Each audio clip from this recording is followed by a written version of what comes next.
Subscribe کیجئے ہمارے channel کو اور بیل آئیکن کو دبائیے تاکہ قرآن و حدیث کی بات آپ تک فوری پہنچ سکے۔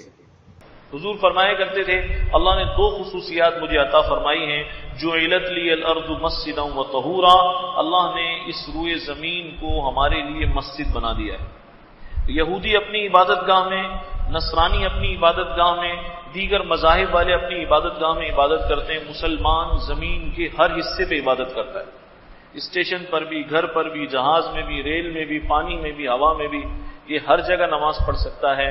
اللہ نے یہ اعزاز صرف ہمیں عطا فرمایا۔ دوسرا اعزاز یہ ہے، فرمایا اللہ نے جیسے ساری زمین کو میرے لیے اور میری امت کے لیے مسجد بنایا، اسی طریقے سے پاکی کا ذریعہ بھی بنایا ہے۔ اگر پانی نہ ملے اس امت کو کوئی پریشانی نہیں ہے، یہ مٹی سے استنجا بھی کر سکتے ہیں، مٹی سے تیمم بھی کر سکتے ہیں، ان کا وضو بھی مٹی سے ہو جائے گا، ان کا غسل بھی مٹی سے ہو جائے گا۔